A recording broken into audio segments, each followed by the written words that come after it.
आज DHA के बारे में बात तो करने जा रहे हैं, तो ये ना हो कि कोई वीगो डाला हमें भी आके यहाँ से ले जाए। जिन लोगों से ज़मीन ली गई वो सबसे बड़े अफेक्टिव्स हैं कि किस तरीके से ज़मीन ली गई, किस तरह उस पर कब्ज़ा किया गया। नक्शे में एक प्रपोज प्लान आपको दे दिया गया है कि यहाँ पे हमारी लोकेशन आ सकती है, पॉसिबल है, इस तरह का नक्शा होगा। बड़े ब्लॉक का जो मसला चल रहा है वो है गोल्फ स्टेट ब्लॉक। तो मज़ीद इस तरह की इन्फॉर्मेटिव वीडियो देखने के लिए आप हमारे चैनल को सब्सक्राइब कर लें।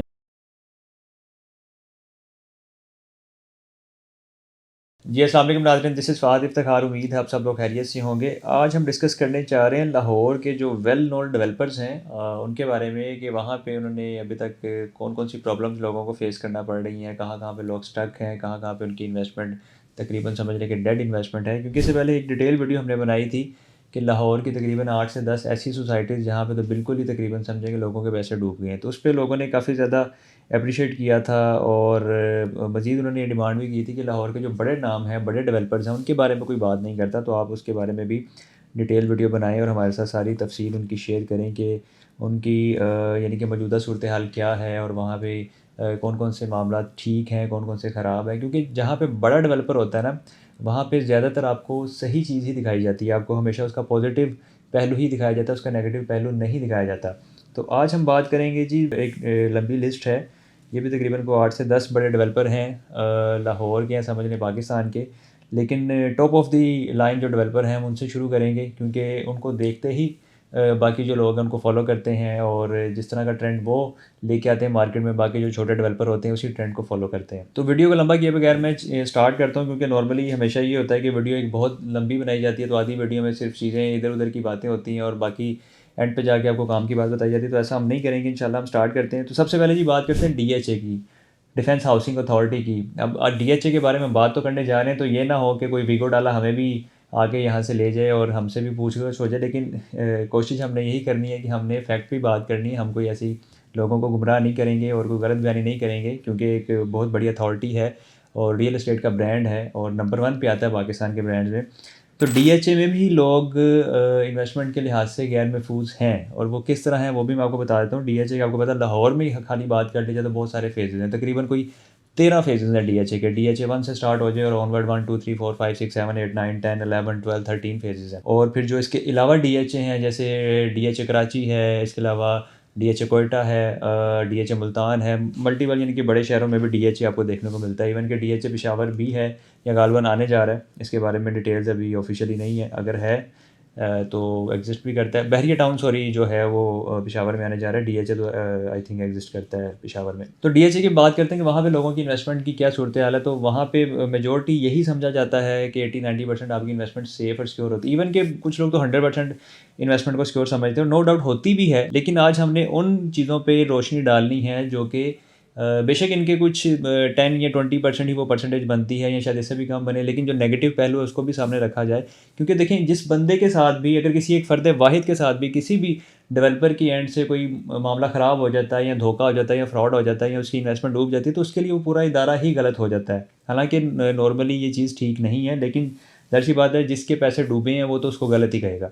तो बात करते हैं कि DHA का जो फ़ेज़ 13 है, ये वो वाहिद फ़ेज़ है जो कि तकरीबन को 8-10 साल होने वाले हैं, जिसकी अभी तक कोई लोकेशन का लोगों को नहीं पता कि लोकेशन कहाँ पे आ रही है।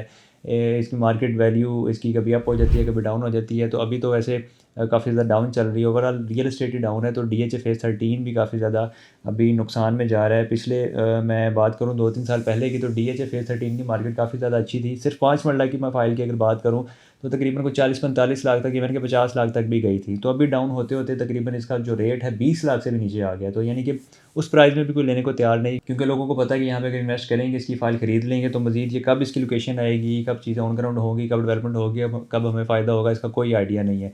तो DHA फ़ेज़ 13 एक ऐसा फ़ेज़ है DHA का जो समझ लें कि गले की हड्डी बना हुआ है, शायद DHA वालों की भी और जिन्होंने यहाँ पे इन्वेस्टमेंट की है उनके लिए तो ये सारा ही यानी कि समझे एक फ़्रॉड की शक्ल ही बना हुआ है कि एक तरह से फ्रॉड ही हुआ है। लेकिन ऐसा नहीं है, अभी चीज़ें कुछ पॉजिटिव सुनने भी आ रही हैं मार्केट में कि पॉसिबल है कि DHA फ़ेज़ 13 को जो DHA फ़ेज़ 10 है, जो भी लाहौर का सबसे बड़ा फ़ेज़ बनने जा रहा है, उसमें मर्ज कर दिया जाए, उसमें एडजस्ट कर दिया जाए। ये मैं अनऑफिशियली आपको बता रहा हूँ, ऑफिशियली ये कोई भी ऐसी चीज़ नहीं है, ठीक है जी।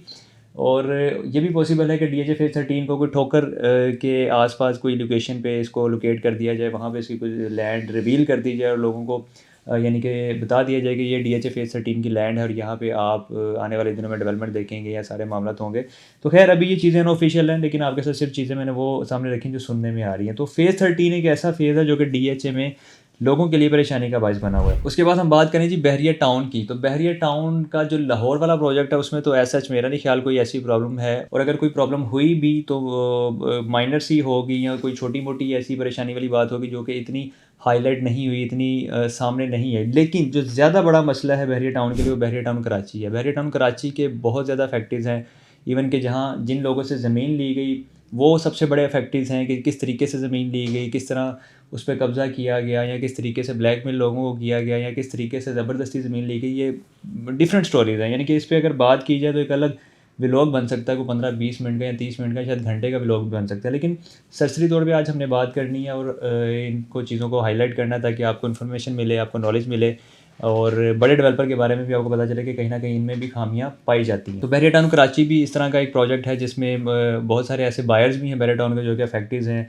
जो वहाँ की जिनकी ज़मीनें थी वो काफ़ी ज़्यादा फैक्ट्रीज़ हैं, काफ़ी ज़्यादा लोगों की चीज़ें लोड नहीं हुई, इवन के पूरे पूरे पैसे चले गए हैं, डेवलपमेंट चार्जेस चले गए हैं, लेकिन उसकी जो डिलीवरी है अभी तक बहरिया टाउन कराची में मेजॉरिटी जो उसका पोर्शन है, या समझ लें कि जो जिन लोगों को नहीं मिल सका वो एक प्रॉब्लम का बायस, एक परेशानी का बायस बना हुआ है। वैसे तो बहरिया टाउन कराची बहुत बड़ा है, आई थिंक जितना कराची है उतना ही बड़ा बहरिया टाउन कराची भी है, इनके शहर के अंदर ही एक शहर है, तो उसमें लेकिन अफेक्टिव्स पाए जाते हैं। तो उस पर आज हमने रोशनी डाली, उस पर हमने बात की है। तीसरे नंबर पे हम बात करेंगे लाहौर शहर में अलकबीर डेवलपर्स की। अलकबीर डेवलपर्स नो डाउट एक अच्छा डेवलपर है, बहुत सारे प्रोजेक्ट्स इनके चल रहे हैं और ऑन गोइंग भी हैं, ऑन ग्राउंड भी हैं, आने वाले टाइम में भी पाइपलाइन में भी चीज़ें, बहुत सारी चीज़ें इनकी आएंगी सामने, आपको देखने को मिलेंगी। लेकिन जो सबसे बड़ा इस वक्त मसला चल रहा है अलकबीर डेवलपर्स का, वो अलकबीर टाउन फेज़ 2 के उमर ब्लॉक का मसला चल रहा है। उमर ब्लॉक जो है तकरीबन वो अपनी कॉस्ट ऑफ लैंड भी कंप्लीट कर चुका है, अभी डेवलपमेंट चार्जेस उसके अनाउंस किए गए थे, वो गालबन बहुत ज़्यादा सोसाइटी ने चार्ज नहीं किए, कोई 1 से 1.5 लाख रुपये पर मरला शायद चार्ज किए, और वो अभी किस्तों की सूरत में सोसाइटी ले रही है अपने सारे क्लाइंट से। पहले तो इसके नक्शे का बड़ा मसला बना रहा है, काफ़ी टाइम तक इसका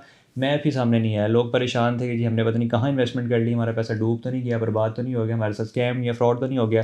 काफ़ी टाइम बाद इसका नक्शा सामने आया, जब नक्शा सामने आया उसके बाद लोगों को ज़रा तसल्ली हुई कि चले अब नक्शा आ गया है, अब इसके अकॉर्डिंग कोई डेवलपमेंट का काम होगा यहाँ पे तो हमारे प्लॉट में प्रॉफिट आ जाएगा।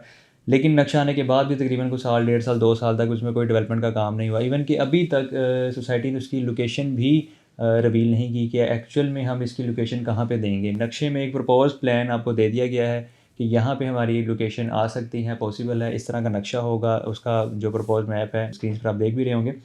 तो इस तरह की चीज़ें इसमें चल रही हैं, तो अभी तक इसकी कोई भी क्लैरिटी देखने को नहीं आ रही और लोग इस हवाले से भी परेशान हैं। तो इस वजह से भी अलकबीर डेवलपर पे काफ़ी नेगेटिव इम्पैक्ट देखने को मिला और काफ़ी टाइम रहा, लेकिन काफ़ी ज़्यादा उन्होंने रिकवर कर लिया, नए से नए प्रोजेक्ट लॉन्च किए। उसके बाद जो आगे वाले प्रोजेक्ट्स हैं जैसे किंग्स टाउन है, मरियम टाउन है, अलकबीर ऑर्चर्ड है, वो भी लॉन्च किए हैं डेवलपर ने किस्तों पे, वो भी चल रहे हैं। अब उनकी डिलीवरी पे भी लोग सवालिया निशान अक्सर बनाते हैं, क्योंकि जो किंग्स टाउन का सेक्टर ए है वो ऑलमोस्ट कंप्लीट होने वाला उसका प्लान, फिर उसके बाद सेक्टर बी है, तो दोनों के डेवलपमेंट का अभी तक आगाज़ नहीं किया गया। अभी पिछले दिनों में सुनने में आ रहा था कि सेक्टर ए में डेवलपमेंट शुरू हो गई करीब, अब कब होगी ऑफिशियली देखेंगे कब स्टार्ट करते हैं, लेकिन अभी तक वहाँ पे डेवलपमेंट वगैरह स्टार्ट नहीं हुई। तो उमर ब्लॉक की वजह से भी अलकबीर डेवलपर को काफ़ी ज़्यादा डैमेज हुआ भी है, लेकिन कोशिश करके उन्होंने रिकवर कर लिया। लेकिन अब उमर ब्लॉक के साथ साथ अगर आगे वाले प्रोजेक्ट भी वो टाइमली डिलीवर नहीं करते तो ये भी आगे आने वाले टाइम में इनके लिए परेशानी का बायस बनेगा। इनके ज़्यादा से ज़्यादा फैक्ट्रीज बनते जाएंगे और लोग फिर इनको बुरा भला कहना शुरू कर देंगे।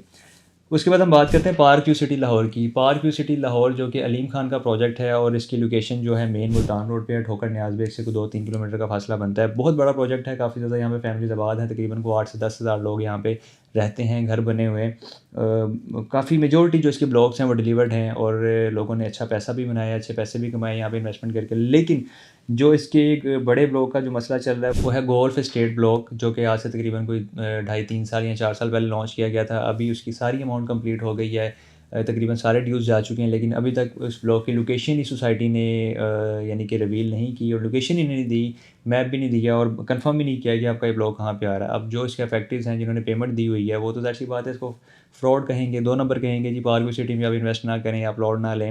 हालांकि ऑन ग्राउंड जो चीज़ें हैं वो ठीक हैं, वो समझ आती हैं, फिजिकली आपको चीज़ मिल जाती है, पोजेशन मिल जाता है, घर बना के आप रिहाइश कर सकते हैं। लेकिन ज़ाहिर सी बात है जिसने जिस ब्लॉक में इन्वेस्टमेंट की है उसके साथ अगर वहीं पे ही इस तरह का मामला हो गया तो आगे क्या चलेगा डेवलपर के साथ। तो गौर से स्टेट एक बहुत बड़ा मसला बना हुआ है। इसके जो क्लाइंट्स हैं वो बहुत ज़्यादा परेशान हैं। अभी तक उनको कोई डिलीवरी का मामला नहीं है, कोई मैप का मामला नहीं है, कोई लोकेशन नहीं समझ आ रही, कोई इनकी मार्केट में डिमांड नहीं है उनकी चीज़ की, कोई रीसेल वैल्यू नहीं बनती इस वजह से। उसके बाद ये आगे चलते हैं। अल जलील डेवलपर्स के दो बड़े बेसिकली प्रोजेक्ट हैं, अल जलील गार्डन और अल नूर ऑर्चर्ड। तो अल जलील गार्डन में जो ब्लॉक हैं गालिबन एल एम और एन ब्लॉक हैं, एग्जैक्ट ये आई थिंक यही ब्लॉक हैं या कोई और हो सकते हैं। लेकिन अल जलील गार्डन फ़ेज़ 2 जिसको इन्होंने नाम दिया है, यानी कि अल जलील गार्डन से आप एंटर होते हैं तो अंदर जाके आपको एक सेकंड गेट भी देखने को मिलता है, काफ़ी बड़ा गेट इन्होंने बनाया हुआ है, उसको अल जलील गार्डन फ़ेज़ 2 का नाम भी दिया गया है। तो वहाँ पे जो ब्लॉक्स का मसला चल रहा है काफ़ी देर से, तकरीबन को 7, 8, 10 साल होने वाले हैं कि लोगों ने अपनी पेमेंट्स भी कर दी हैं, कॉस्ट ऑफ लैंड भी दे दी हैं, उनके डेवलपमेंट चार्जेस भी दे दिए हैं, लेकिन अभी तक लोगों को कोई डिलीवरी नहीं मिली, कोई उसकी लोकेशन कंफर्म नहीं हो रही, उनको कोई यानी कि अभी पोजेसन की तरफ बात जा ही नहीं रही। उल्टा लोग प्रोटेस्ट कर रहे हैं, एहतजाज कर रहे हैं, जगह जगह पे अपनी कंप्लेंट्स दर्ज करवा रहे हैं। तो वहाँ पे उनको काफ़ी परेशानी का सामना है। और इस वक्त अगर किसी को पेमेंट वापस मिली भी हैं तो सुनने में ये है कि कई लोगों को पूरी पूरी पेमेंट मिली है, कई लोगों को कटौती करके मिली है। इवन के लोग तो प्रॉफिट मांग रहे थे, यानी कि ऑन मांग रहे थे कि आपने इतने साल हमारी पेमेंट का इस्तेमाल किया है और अभी आप हमें पैसे अगर पूरे भी वापस करें तो हमारा तो नुकसान है। ज़ाहिर सी बात है जिसने कोई 7-8 साल पहले इन्वेस्टमेंट किया तो उस वक्त डॉलर की क्या प्राइस थी, उस वक्त इन्फ्लेशन इतना ज़्यादा नहीं था, महंगाई इतनी ज़्यादा नहीं थी, तो उस वक्त का जो अमाउंट उन्होंने पे किया वो आज की डेट के साथ कंपेयर नहीं हो सकती। तो अभी अगर वो पूरे रेट पे भी उनको वापस कर दे तो क्लाइंट का नुकसान ही है इसमें।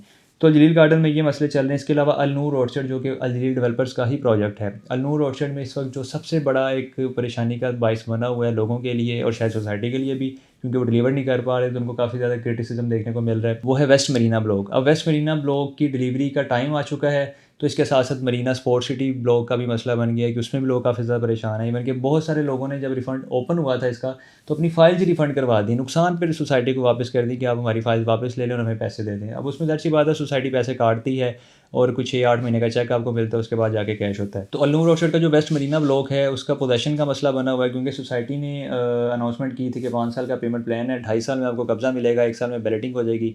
बैलेटिंग 1 साल की बजाय 1.5 साल में हुई और जो कब्ज़ा है वो अभी तक तकरीबन नहीं मिल सका। सोसाइटी तकरीबन अभी आज तकरीबन कुछ समझ लें कि 4 साल होने वाले हैं, मज़ीद कोई 1 साल बाकी है। सोसाइटी अभी क्लेम कर रही है कि हम 2025 के मिड में कब्ज़ा दे देंगे, यानी कि नज़र ये आ रहा है कि आलमोस्ट इसका प्लान कंप्लीट होगा तो फिर जाके कब्ज़ा मिलेगा। लेकिन इसमें एक पॉजिटिव चीज़ ये है कि इसमें डेवलपमेंट चार्जेस सोसाइटी ने शामिल करके इसको सेल किया था, इसके कोई एक्स्ट्रा चार्जेस ना तो डिमांड किए जा रहे हैं ना मांगे जा रहे हैं। लेकिन मरीना स्पोर्ट सिटी में सोसाइटी ने 4 लाख रुपए फ़ी मरला डेवलपमेंट चार्जेस मांग लिए हैं। अल नूर ऑर्चर्ड का जो मरीना स्पोर्ट सिटी ब्लॉक है उसमें 4 लाख रुपए फ़ी मरला डेवलपमेंट चार्जेस अनाउंस हो गए हैं, जिसके बाद से लोग काफ़ी ज़्यादा परेशान हैं, पैनिक हैं और अपनी सारी फाइल्स या तो बेचना चाह रहे हैं या वापस करना चाह रहे हैं और नुकसान करने के लिए भी तैयार हैं। तो 4 लाख रुपए पर मरला का मतलब है कि 12 लाख रुपए 3 मरला के, 20 लाख रुपए 5 मरला के, 10 मरला के तकरीबन कोई 3.5 लाख रुपए पर मरला, 35 लाख उसके हो गए, कनाल के भी 3.5 लाख रुपए, तकरीबन 70 लाख रुपए उसके हो गए। तो ओवरऑल यानी कि वेस्ट मरीना तो एक बैड इम्पैक्ट डाल रहा था जलील डेवलपर्स पे। मरीना स्पोर्ट सिटी ने आके वो भी कसर ख़त्म कर दी, यानी कि वो जब उन्होंने अपने डेवलपमेंट चार्जेस अनाउंस किए तो रही सही उनकी जो साख थी वो भी ख़त्म हो गई। उसके बाद नुकसान उनको ये हुआ कि जलील डेवलपर्स ने अपना एक काफ़ी बड़ा प्रोजेक्ट लॉन्च किया मेन जीटी रोड पे मुरीद के पास, लाहौर एंटरटेनमेंट सिटी के नाम से। काफ़ी ज़्यादा उसकी यानी कि हाई क्रिएट करने की कोशिश की, लेकिन फाइनली वो ये हुआ कि वो फ्लॉप हो गया, वो नहीं सेल हुआ, लोगों ने अपना इंटरेस्ट शो नहीं किया, क्योंकि वो लोग कहते हैं जी पहले वाला डिलीवर करें फिर आगे चलें। आप आगे से आगे बेचते जा रहे हैं और पीछे वाला वहीं पे है, उसका कोई काम नहीं है, कोई प्रोग्रेस नहीं है। तो वेस्ट मरीना ब्लॉक का ही ज़्यादा मसला बना हुआ है। देखते हैं, लेट्स सी अगले साल वो डिलीवर होता है या नहीं होता है, मज़ीद फिर उस पर बाद में बात करेंगे। उसके बाद आगे चलते हैं तो अल रहमान डेवलपर की बात करते हैं। अल रहमान डेवलपर्स लाहौर का काफ़ी बड़ा डेवलपर है, नो डाउट। इसके काफ़ी ज़्यादा फेजेज़ हैं, फ़ेज़ 1, 2, 3, 4, 5। इवन के मेन जो अपना शरकपुर रोड है यहाँ पे आपको 2 बड़े फ़ेज़ देखने को मिलते हैं। अल रहमान गार्डन फ़ेज़ 2 है, अल रहमान गार्डन फ़ेज़ 7 है। जो फ़ेज़ 2 है वो 8 से 10 साल पुराना है, काफ़ी ज़्यादा लोग यहाँ पे आबाद हैं और इसकी काफ़ी ज़्यादा पॉजिटिविटी है, तकरीबन 90-95% इसकी पॉजिटिविटी है। लेकिन एक ब्लॉक है जो इनके लिए मसले का बायस बना हुआ है, वो ओवरसीज़ ब्लॉक है। ओवरसीज़ ब्लॉक को लॉन्च किया गया और कॉस्ट ऑफ लैंड भी आया था, और कॉस्ट ऑफ लैंड जब कंप्लीट हुई सोसाइटी ने अभी रिसेंटली शायद मेरा ख्याल कुछ 6 महीने या साल पहले उसकी बैलेटिंग वगैरह करके उसका लोगों का नक्शा लॉन्च किया है।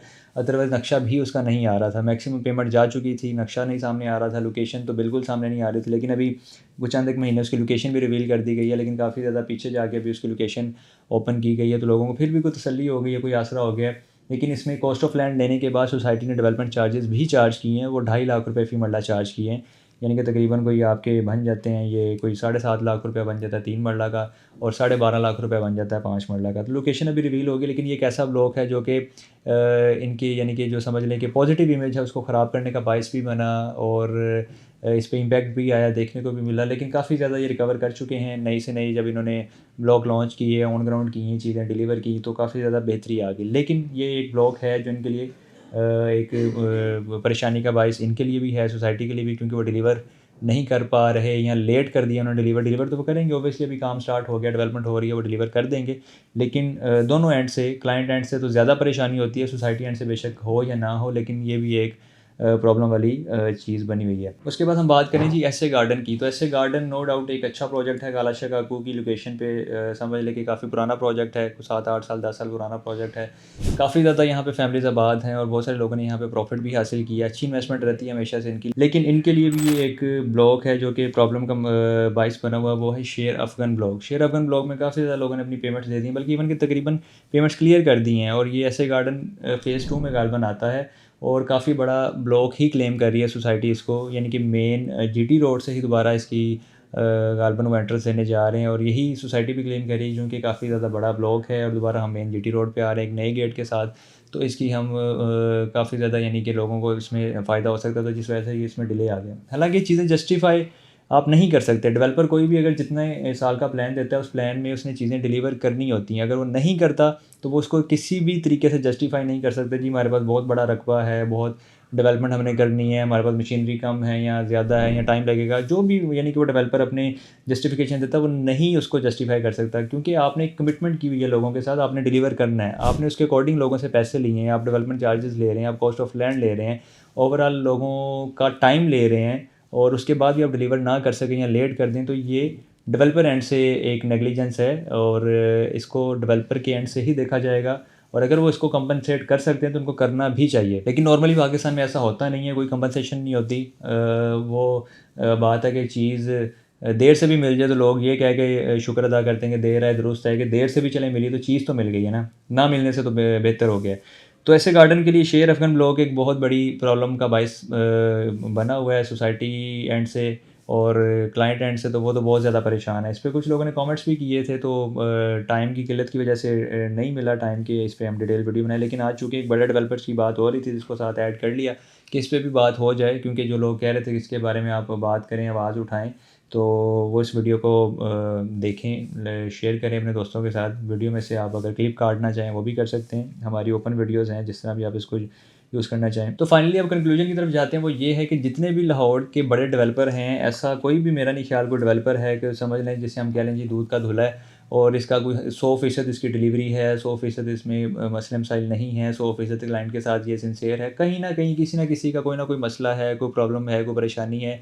देखिए अगर आपकी वजह से कोई एक बंदा भी परेशान है तो उसका भी ज़ाहिर सी बात है आपको हिसाब देना पड़ेगा, सीधी सी बात है। अब एक बंदा हो, 100 हो, 200 हो, तो बात वही है।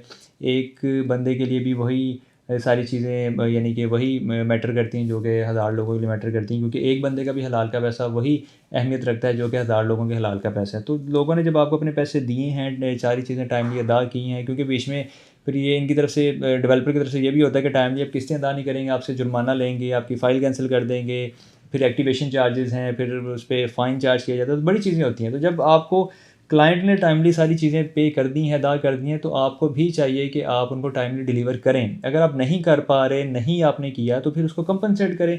जिस तरीके से भी आप कर सकते हैं वो आप बेहतर जानते हैं। आप एक बड़ी कंपनी है, एक बड़े डेवलपर हैं, एक बड़ी मैनेजमेंट है आपके पास, तो आप उसका कोई सोल्यूशन निकालें ताकि लोग उस लिहाज से भी ईजी हो जाएँ कि अगर उनको चीज़ देर से भी मिले तो कम से कम उनको अगर कंपनसेशन मिली है तो वो सब्र शुक्र करके उसको कंटिन्यू कर लें चीज़ को। खैर ये एक डिटेल वीडियो थी, आई थिंक व्लॉग भी काफ़ी लंबा हो गया, तो हमने कोशिश की है कि लाहौर के बड़े डेवलपर्स के बारे में भी बात की जाए, और मेरा नहीं ख्याल ये सारे डेवलपर्स हैं लाहौर के, इसमें अगर कोई रह गए हैं तो हम कोशिश करेंगे कि मज़ीद इस तरह की वीडियोज़ बनाएं और चीज़ों को हाईलाइट करें।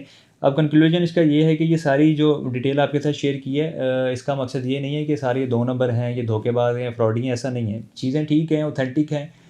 यहाँ पे आप अगर ऑन ग्राउंड चीज़ लेते हैं तो सबसे बेहतरीन है। अगर आपको किस्तों वाली चीज़ इन डेवलपर्स में से किसी भी सोसाइटी में लेना चाह रहे हैं तो कोशिश करें जो किस्तों वाला ब्लॉक कम से कम ऑन ग्राउंड आ चुका है, जिसका नक्शा आ चुका है, जिसकी लोकेशन आ चुकी है, कब्ज़ा बेशक ना आया हो वो अलग चीज़ है, लेकिन नक्शा आ गया है, ऑन ग्राउंड चीज़ें आ गई, तो वहाँ पे आप किस्तों वाली चीज़ ले लें। अदरवाइज़ को फ्रेश बुकिंग चल रही है इस लिहाज से कि जी नक्शा आएगा लोकेशन आएगी, फिर आपको वहाँ पे हम डिलीवर करेंगे, डेवलपमेंट करेंगे, तो उसमें आप ना इन्वेस्ट करें। लेकिन उससे हट के अगर आप यहाँ पे ऑन ग्राउंड कैश पे कुछ इन्वेस्टमेंट करना चाहते हैं, वो सबसे बेस्ट है। किस्तों वाली आप, जैसा कि मैंने आपको बताया कि कम से कम ऑफ ग्राउंड यानी किस लिहाज से हो कि उसका पोजेसन ना हो लेकिन नक्शा मौजूद हो और कुछ अमाउंट जा चुकी हो, तो वहाँ पे आप इन्वेस्टमेंट करें तो आपको कोई परेशानी का सामना नहीं करना पड़ेगा। लेकिन पॉजिटिव चीज़ों के साथ जो नेगेटिव चीज़ थी आज उसको हाईलाइट किया है, और काफ़ी ज़्यादा लोगों की रिक्वेस्ट थी। इंशाल्लाह इस तरह की मज़ीद इन्फॉर्मेटिव वीडियोज़ हम आपके लिए बनाएंगे, शेयर करेंगे और आपकी रहनुमाई भी करेंगे। और कोशिश हमेशा हमारी ये होगी कि आपके साथ फेयर और फैक्ट पे बात की जाए। कभी आपको इंशाल्लाह कोशिश नहीं ये हमारी प्लेटफॉर्म से देखने को नहीं मिलेगी कि आपको कोई गलत गाइड किया है, कोई आपको गुमराह किया है। और ये सारी चीज़ें आप अपने तौर पे भी चेक कर सकते हैं। इसमें कोई ऐसी चीज़ नहीं है कि जो अपने पास से कही हुई, प्रॉपर इस पर रिसर्च होती है, सारी डिटेल्स आती हैं हमारे पास, उसके बाद ही वीडियो बनाई जाती है ताकि आपके साथ ऑथेंटिक मालूमात शेयर की जाए। तो मज़ीद इस तरह की इन्फॉर्मेटिव वीडियो देखने के लिए आप हमारे चैनल को सब्सक्राइब कर लें, जो हमारे सोशल मीडिया प्लेटफॉर्म्स हैं उनको लाइक और फॉलो कर लें। और इस छोटी सी अपडेट के साथ मुझे इजाज़त दें। अपना बहुत सारा ख्याल रखिएगा, दुआ में याद रखें। अल्लाह हाफ़िज़।